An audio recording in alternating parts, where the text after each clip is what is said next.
Welcome to the Real Estate Marathon Podcast, your guide in the race to financial freedom through real estate investing and sound financial practices. This podcast is for anyone interested in learning more about real estate investing, personal finances, and a new take on traditional retirement. Now, here are your hosts, Larry Fierro and Mike Moe.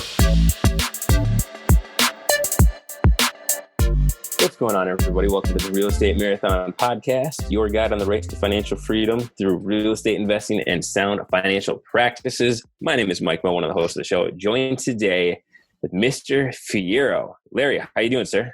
I'm doing well, Mike. About 2 o'clock this afternoon, I came to the conclusion that when the coronavirus quarantine is lifted, I need to go on vacation because my full-time job is just whooping up on me. Very, very exhausting making sure that the entire state of New York is fed. I can imagine, man. I feel like there's a lot of people that are going to have that same reaction. A lot of essential workers are getting a little burned out, a little grinded down right now with this craziness that we got going on.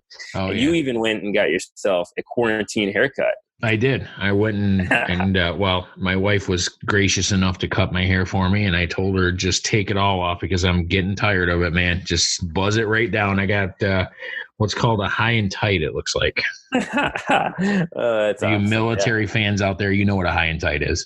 There you go. Nice, man. All right, dude. What are we talking about today? Today we're talking about getting ready for buying foreclosure properties. The economy right now is in bad shape for the last month and a half, and there's a potential at the end of this that there's going to be a string of foreclosures for people who have not been able to pay their mortgages. You never hope for somebody to lose their house, but when they do lose their house, it makes for an opportunity for you to make some money, pick up a deal, and just add to your portfolio at a cost-effective manner. Yeah, I'm excited about this one, man, because this is a subject that I don't know a ton about, and you do. So I'm gonna almost be interviewing you about scooping up foreclosures, man. But like you said, this is an interesting strategy that really for the last 6 or 7 years hasn't been a really viable. I'm not gonna say viable. It hasn't been the go-to strategy because there hasn't been a ton of foreclosures. Obviously, with the economy buzzing as hot as it has been the last handful of years. So, and like we all know that there's a ton of opportunities back in 2009 through 2011 scoop up properties at dirt cheap prices. And with the effects of, to your point, with the effects of what COVID could have on the economy and the housing market, we may have another opportunity like that in, say, 2, 3, 4 months potentially, depending on how long it just depends. It's all going to depend, in all honesty, on what the governor of New York or Michigan or Minnesota or wherever you live, or the president does. Because if they put a moratorium like they're talking about on foreclosures and mortgages and that sort of thing, it could delay it as much as a year. True. Yeah. But one of the big dangers of putting all the payments on hold is that when the payments come back around, the banks can come after you for the entire year's worth of payments. And you're going to owe that in a lump sum the first month that it's back. I've had my mortgage companies have reached out to me and they've said, this is what we can offer you. We'll give you 3 months off, but then at the end of 3 months, you're going to owe like $12,000. And I'm no, I think I'll just keep paying my expenses because, as you know, sound financial practices have gotten us to where we are today. And we're not as hurting as some of the people out there because we have been preparing for this pretty much for the last 10, 12 years for me. Heck yeah. Yep. Yeah. Nice. All right, man. Before we dive deep into this, let's hit the warm up, which, if I recall, since I can't find my notes, is a bank REO. Bank REO. Yes, sir. Bank REO is real estate owned, or REO is a term used in the United States to describe a class of property owned by a lender, typically a bank, government agency, or government loan insurer, after an unsuccessful sale at a foreclosure auction. So what that means basically is the banks do foreclosures they typically start to send the foreclosure to auction. And then if the property doesn't sell at auction, that's when it becomes an REO. The bank takes possession of it, and then they start listing it with different agents or whatever their outlet is. So there's some opportunities at that point if it does not sell at foreclosure auctions. Fancy. So it's another term for foreclosure property, essentially. It's REO minus the Speedwagon. It is. It's not as catchy. The tunes are not as good. They're a little off tone, but other than that, there's definitely some options. Cool, man. All right. What do you think? Should we just dive right into it? Yeah, let's get into it. The foreclosures, I learned everything I could about foreclosures back in 2009 when I was first starting to think about getting my finances back in order. And that's when I actually learned about and actually have bid on quite a few foreclosures. And, you can pick up one $15,000, $20,000, $30,000, $50,000 less than the property value, throw $5,000, $10,000 into it to remodel some stuff and turn around and flip it for a pretty nice profit. Yeah. There's obviously a ton of benefits to foreclosures, but there are some risks too, right? So absolutely. Before we dive deep into your pros and cons, let's talk about how a foreclosure comes to be, man. Like, what are the steps in the process? Obviously, it starts with a homeowner or an investor who can't make their payments, right? Yeah. Yep. The borrowers can't make the payments. The mortgage companies, they give them every opportunity they can, usually, to come up with the money. The problem with missing 1, 2, 3 payments is you actually have to come up with those payments to get back into good standing, unless the loan company has any programs that you can get. But that's not what we're talking about here. This is for people who did not have a program, went too far into arrears on their mortgage payments, and the bank has actually come after them and sent them, a note of default that's basically telling them this is what you've got going on. You're past due, and you need to get all these payments caught up, or we're going to come after your house. And some people think of this as like, well, how can the banks just come in and take these houses? Well, if you think about it, like, unless you bought your house cash, you don't own your home. The bank owns your home, and you pay the bank until, whatever, you 15, 20, 30 year term. And if you can't pay them, then that's their collateral that's their insurance, essentially, of making that loan to you in the first place, is the collateral of the house. And to your point, the banks typically will give you a lot of outs and give you a lot of opportunities to make up for it, because they don't want to own property in their name. They don't want these houses back, because as we'll get to, they'll typically sell them at a discounted price just to get rid of them. They want to hold the loans, and they want you to make their payments. That's what they want. They don't want to own these properties. So they'll typically give you a handful of chances to get back in current, right? Yeah, and one of the things that I've noticed with people who don't really understand foreclosures is they think that it's a win-win situation for the bank, because banks front load their interest payments at the beginning of the mortgages based on how the pay down goes. Yeah. And if you get 5-10 years into a property, you've paid a lot of interest, and then they come in and take the property over. But what people don't understand generally is that those banks are going to sell them for that discounted rate, and it's going to cost them more money in the long run. They're going to have upkeep. They've got monthly payments. They're going to have to, or monthly upkeep. They've got to pay people to cut the grass. They've got to pay people to go in there, remodel it, check it out, clean the property up, get it ready to be sold. If there's damage or deferred maintenance, which a lot of times on a foreclosed property, there's deferred maintenance. They're gonna have to pay somebody to get in there and do that and get it ready for sale. So they're actually dumping more money into it before they can get any money out, and that's just not a win-win for the bank. Yeah. Yeah. All right, dude. What happens next? Somebody defaults on it. Yeah. They get some sort of notification, or.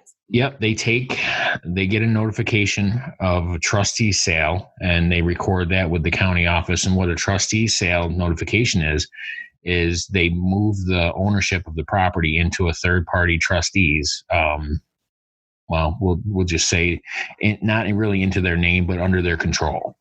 And that is the person, or it's usually like a judge, magistrate, something like that. And they'll take possession of the property, get it ready to be sold at auction. So the trustee is the one who's going to hire the contractors to go in and pay them to do all the upkeep on it, do the deferred maintenance, paint it, get it ready to go. And, all this is being footed by the bank. So the trustee takes possession of the property and gets it ready to sell at public auction. And this happens after, I assume, the people have had their opportunities to get current and then after that doesn't happen, have been essentially evicted, right? Well, and that's the kind of the weird part about it is the trustee takes possession of the property and doesn't necessarily evict the people. So you could have a bank-owned property that you can go and buy at an auction, and then it's your responsibility to go evict the people. The previous owners? Yeah, it's your responsibility. If you purchase, like say you've got a property that you just bought at auction, you could show up at the property and the previous owner is still living there. And the bank just doesn't want anything to do with it. They're at this point, they're like, the people are still living there. It could be that they've lived there the entire time that the foreclosure was going on. And, you have to be in there and you have to be the one who starts the eviction proceeding. So what you have to do is you have to actually know the situation of the previous tenants, the previous owner, before you buy it. And then that way you have to reflect all the additional expense of evicting these people into your purchase price, your bid price. Nice. Yeah. That's an interesting scenario when you show up and the previous owner's there and you're in charge of getting rid of them. So sounds like it. All right. So we got the trustee sale recorded at the county office, followed by what? And that's when it goes to public auction. And what they do is they set up the auction for a specific day and time. Generally, it'll be at the courthouse steps. You've heard of auctions on courthouse steps. That's what it's for. Tax liens and that sort of thing is there too. But whenever it's foreclosed upon, you can either do it at the courthouse lawn, wherever it is. Does it legitimately happen in the courthouse steps? Yeah. Awesome. It happens right outside. Except in New York in the middle of January, and then you probably go inside. But or you can go right to the property. But if the previous owners are living there, you don't really want that unpleasantness. So they actually set it up a lot of times. And actually, a third party, like in our area, they have some actual auction houses that'll sell foreclosed properties for the courts, and you actually go to their auction house and they list it right there. So then what happens? Can you get like a list of these addresses prior to them going up on auction so you kind of do a little bit of homework? For tax liens you can, but you have to really be for foreclosure auctions, you have to be in the know kind of. So you have to be on mailing lists. You have to get with banks. You have to know when these things are. And then they actually advertise them. And one of the things that they do is they actually post a big sign at the property. So if you're driving by and you see foreclosure auction with a date on it, you can actually pull up, get the address right off of the sign, and then make sure you're there at the date and time and the location where the auction is taking place. Nice.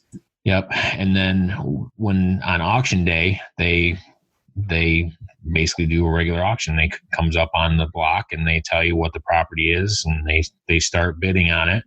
And if you get to the point where the bank has a reserve on it, that they want to try and get as much of that mortgage back as they possibly can with all their expenses. And if the property doesn't sell at auction, then the lender actually takes possession back from the trustee. So I'm assuming you said that's a reserve. That's like the minimum the bank would sell for? Yes. Yeah. The bank can stipulate. So if you have a $100,000 house, the person's paid $60,000 of it, so they've got a $40,000 mortgage balance, and the bank takes it back. They can say, we really got to try and get 30, 35 for this. This is the minimum we're going to take. And then if they don't get that bid, like you get some people that are trying to find a better deal than the bank is willing to give them, then it goes back into the possession of the bank and it becomes an REO.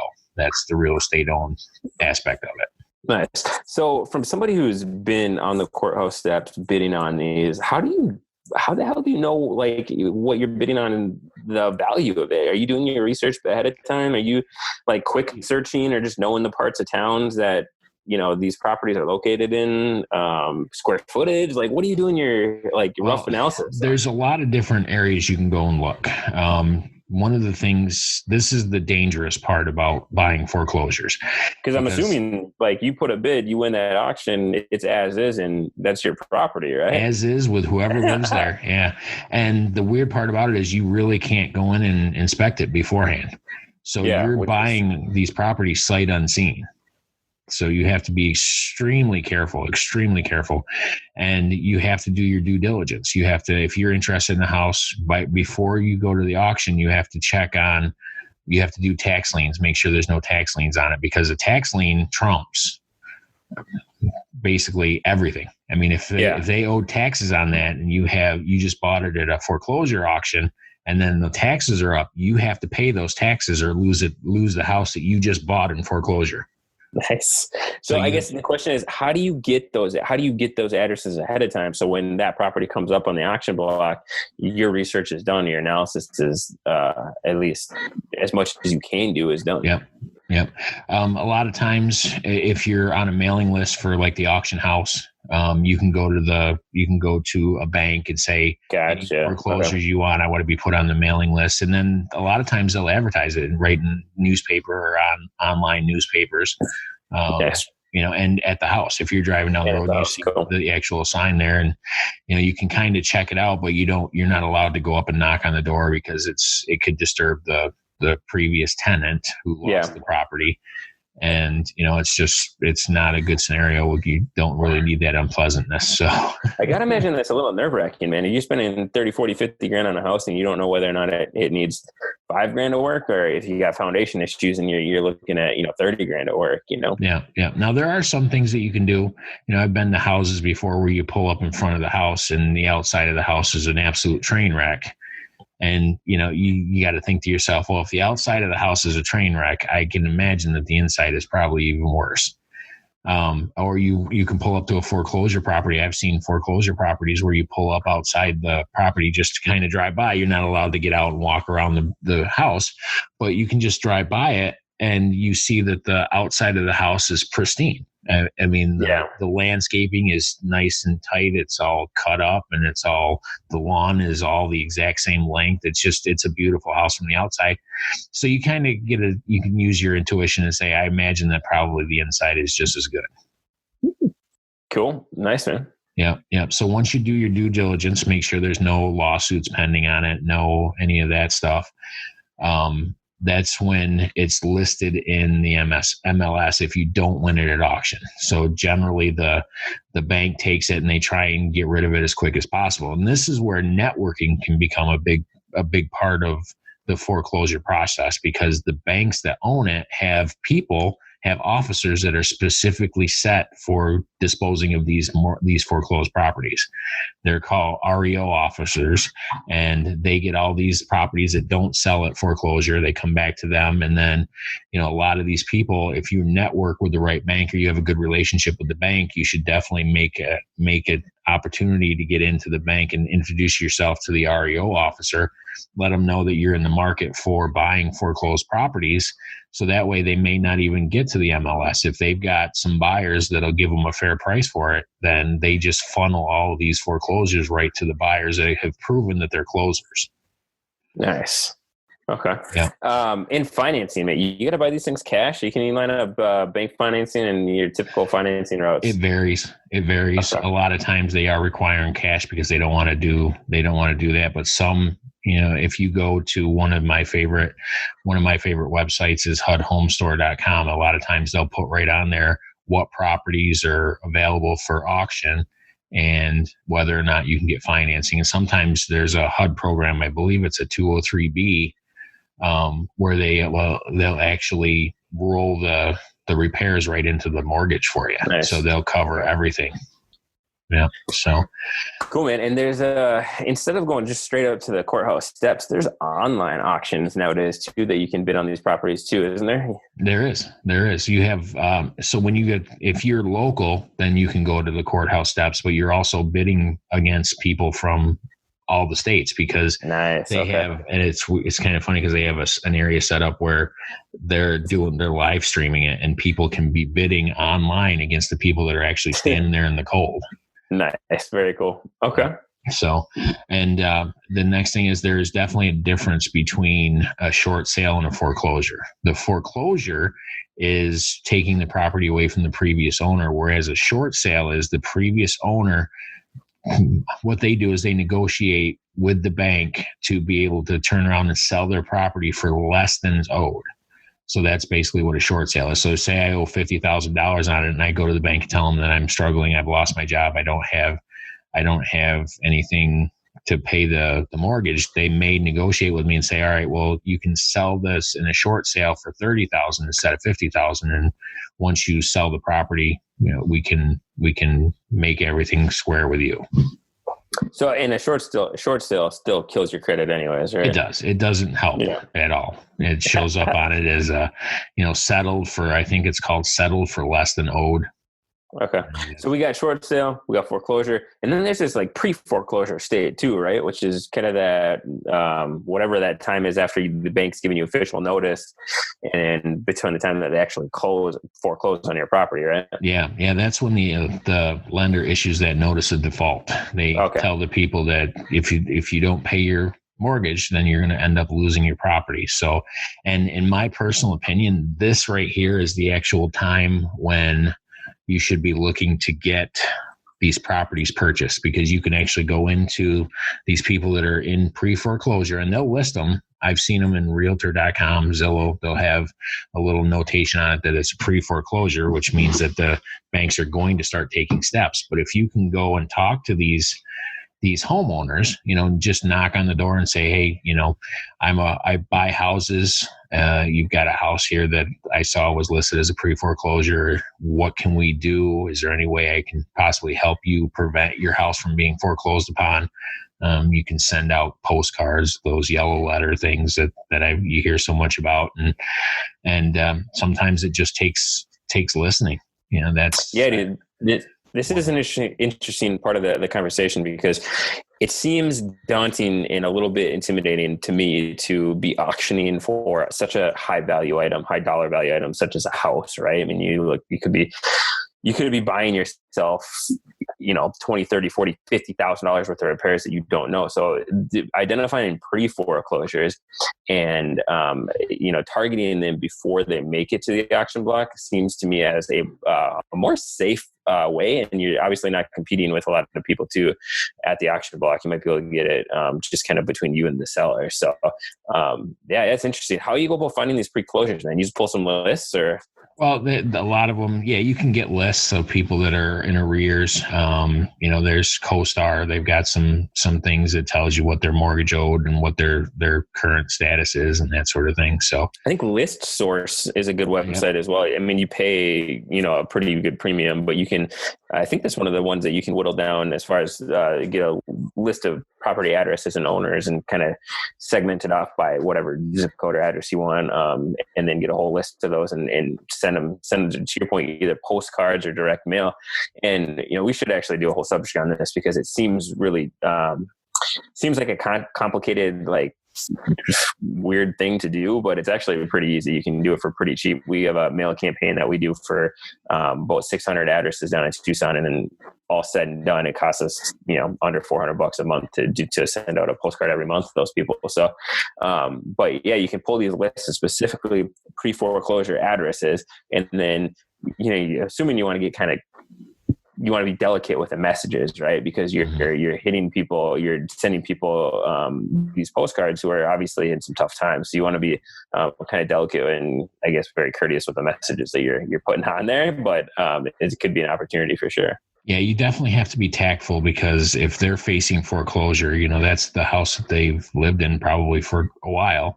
It's their home, and people can get a little sensitive and a little offended if you don't approach them with kid gloves on. So well, I mean, this could be good. I mean, it could be a good win-win-win. Like you're saving them from going in foreclosure if you can come to an agreement on the property for terms that still make sense. You're still probably buying the property as an investor a lot cheaper than you'd get on the open market. But you're buying it as is, and you're buying it under some specific conditions, I'd assume. But yeah, it could be a good opportunity for all. Yeah, and you try and frame it like, and you're actually trying to help them solve a problem. And if you do it correctly, depending on what the situation is, you just got to find out what their situation is, why they got into arrears on their mortgage, if it's a temporary situation or if it's going to be a long-term situation. And then I've actually heard of some people that I know who've purchased foreclosed properties, pre-foreclosed properties, and actually kept the previous owner in the house as a renter. Oh, wow. And yeah. And it was a win-win-win because their situation was temporary and they just couldn't get caught back up on their payments. But if they had their payments wiped back down to zero, they could keep up with the monthly rent, and it ended up working out to be a win-win-win for everyone. Wow. Yeah, that is slick. Yeah. So, but like I said, the key to doing a pre-foreclosure is basically listening. You got to be a problem solver. You got to try and get creative and find out what caused their arrears, and then just listen to them. A lot of people, they just want to talk and tell you, and they'll tell you their life story. If you ask somebody, I've noticed that people are more than willing to share the most intimate details of their finances than if you just ask. Owner financing, listening is the most important, and buying foreclosures, listening is a huge component of this as well. Yes. So, and I assume if you find a pre-foreclosure and you engage with the owner and you guys agree to, terms that make sense, from there, is it just a regular real estate transaction? There's nothing unique about it. You still get all your due diligence. You can still do regular financing. It's just like buying a regular investment property, right? Yeah. The main difference is you've got to make sure that the bank is made aware of what's going on. And the bank has to kind of sign off on it, because if the bank is unhappy with your deal, they can always have it vetoed. They can call the entire mortgage due and payable immediately. And, but generally, if they're getting ready for a foreclosure, they probably wouldn't do that. But yeah, it's one of those things you definitely want to let the bank know that you're going to catch up their payments. You're going to take over the mortgage, or however, if the mortgage is assignable or not, or if you're going to just pay cash for the property, and how exactly it's going to work out. A lot of times you can pick these properties up and all you have to do is pay their past due payments, take over the mortgage, and then the tenant goes right back to paying their monthly payments. So you've got maybe $3,000-$4,000 into the whole deal, and the tenant's paying the mortgage. Nice. Yeah. That's awesome. Yeah, like we said earlier, banks typically don't want to own a bunch of single family homes. So they will, I'm assuming, will not usually throw their foot down and stop a transaction like that, as long as it obviously is being sold for more than what the note is on it, right? So absolutely, and it helps them solve a problem. It gets them off of their books, because banks have people that they have to answer to as well. They have shareholders, they have a board of directors, and they have to answer for every line item of bad debt that they have on their right. P&L. And if it can get them off of that into a performing note line again, then they're happy as heck. Yeah, which is why they love your payments, because it's predictable, it's scheduled. To your point, they can, they got their shareholders lined up, and they can plan everything accordingly. But when they get just an asset, like a non-liquid asset, like a house, back instead of your monthly payment, obviously that, to your point, it throws a wrench in their mix. So yeah, they like your payments, not your property. Absolutely. And one of the big things that I like about pre-foreclosures is you're actually talking to the tenant, the previous owner who's lived there for a while, and you're getting intimate knowledge about the actual house, what the problems are, and it's a little bit safer than buying it sight unseen. Yeah. I mean, this route seems way less intimidating than buying at an auction block, right? It is a lot less intimidating. So, and the main difference between the regular, like you said, the regular real estate transaction and foreclosures is you buy it sight unseen, and a lot of times it's as is. And you have to be a little bit more cautious. I mean, you should always be cautious whenever you're doing a real estate transaction, but you got to really be super cautious on a foreclosure, because if they weren't paying their mortgage, what other bills were they not paying? And those other bills could be liens placed against the property that if you don't catch it, you don't find out that the property has a lien against it when you buy it in foreclosure, guess what? You need to pay that lien off before you can get clear title to that property. Yeah, you might be buying a property for 10, 15, 20 grand at foreclosure, but you might have a judgment or a lien I guess there's no limit to that. You could have a judgment or a lien, 50, 80, 90 grand on that you got to cover that if you want the title to it, or you let it again go to foreclosure. Yeah. So basically what we're doing this episode for is, like you said, not a lot of foreclosures have been happening. There's always been foreclosures available, but you don't hear it in mainstream real estate investing anymore as much because the opportunity just has been few and far between, but they have been there.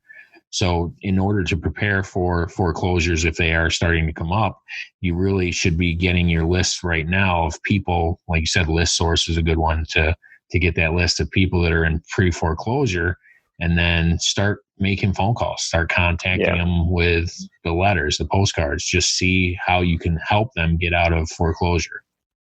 Yeah, and I'd say it's just like anything. If you wait until it happens, you're too late and you miss the game. So if you're thinking about doing foreclosures and you're just waiting for the flood of foreclosures to hit the market, you're probably going to be behind a ton of other people who are already ahead of you. So I would say if you're interested in this, start now. Like, pull that list of free foreclosures, and it may be a lot smaller, but then you can start crafting your message. You start crafting your process and how to contact these owners and what you're going to put in your letter and things like that. So as the foreclosures increase in volume and you have more people to mail on this list and more opportunities come along, you've already dialed yours in and you've already really kind of gone through your lumps in this process and are going to be ahead of other people. So I'd say don't wait until the the full flood of foreclosures or potential flood of foreclosures comes to be. Yeah, because you're running into some people that are home right now, and they're not really doing much with the quarantine. They're probably bored, and they'd be more than willing to talk about it because some people are having a lot of financial difficulty. Yeah, and it's just the world we live in right now. Yeah, and this is going to be a unique one too. Like we touched on earlier, we have no idea how this is going to play out because there's so many unique parts of this COVID, the scenario that we're in. It's not like a typical recession. There's obviously a lot more lifelines out there for people with mortgages and business owners and things like that to help them get through this tough time that was really, not no fault of anyone's. So we really don't know how long, this is going to take, or, how big of a wave of foreclosures that might come out of it. But it's good to prepare either way, or know this as an option, right? This is just a good tool in your tool belt as a real estate investor to know and to be knowledgeable about. Foreclosures, absolutely. One that, like I mentioned earlier, HUDhomestore.com is one of the ones that I use, and that's HUD foreclosures. And the nice thing about that is it's got a map of the entire United States, and whatever state that you're interested in looking at, you just click on that state and it'll list every single property that's listed there that's been foreclosed on in your given state. And it tells you, what stage it's on. Cause a lot of times the first stage for the HUD home store, the HUD foreclosures, the first auction period, let's say, when they're selling it on there is for owner occupied. So if you're an investor, you can't even bid on any property that's owner occupied listed until that period of time where they give the owner occupied the first dibs on any house. And once that initial period is over with, they'll open it up to other investors. So when you're looking at the website right along the right side, it tells you what stage of the game each property is in. And if you're an investor and you're not planning on living there, then you can't even look at anything that's owner occupied that listed as an owner occupied property. All right. Nice. Yeah. And then once you find a property that you're interested in on whatever website or whatever list you've got, you should definitely go there, take a look at it, drive by. You can't get inside of it, and that's one of the dangers is you cannot do a tour before you purchase. So you have no idea what condition of the property is in, and that actually is going to help you get a better price, and you're kind of rolling the dice based on what you're looking at on the outside of the property. Hopefully, if they've got a nice car parked in the driveway and the landscaping is right on, then, you be willing to pay a little bit more because you're assuming the inside is that way as well. Typically, probably not the foreclosures, what the foreclosures look like, bends in the driveway and in perfect manicured lawn, but oh yeah, you never know. You never do. Cause in 2009, I can tell you there was some $500,000, $600,000, $700,000 houses in Florida that were going for $150,000.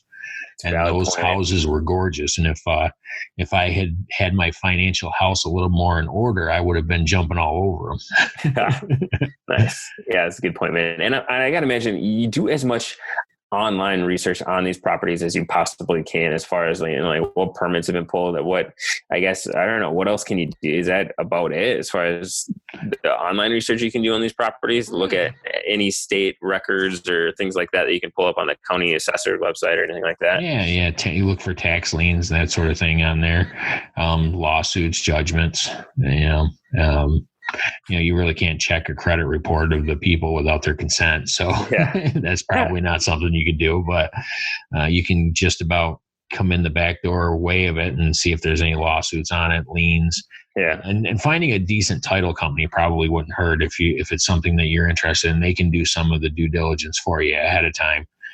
Just to make sure that everything's good. And it depends on how serious you are about the house. Because if you've got a title company that'll do some research for you, you have to pay for that. And if you have to pay for it, you really got to be interested in the property. Yeah. No, it totally makes sense. All right, dude. What else we got on this? So we were about to wrap this up. Or any last minute notes on foreclosures? Yeah. One of the big things when you make the purchase offer, a big thing is for purchasing, you really have to know the area that the house is in. So it'll do you no good if you're getting a discounted price if you don't know what you're going to be after you pick it up, what you can sell it for. So you have to kind of know the market in the area, and that's another thing you can do online is just check the property values, the comps in the area, and a good real estate agent can do that. And then the last thing, kind of goes back to what we talked about a long time ago now is submarket, market, right? All that still applies to foreclosures. You should know your market and kind of know if you're buying an investment property, you should know, what the typical rents are in that area and all the ins and outs of the submarket, to your point. So you can know if you're going to flip it, what you could get for it, if you're going to hold it, what you could rent it for.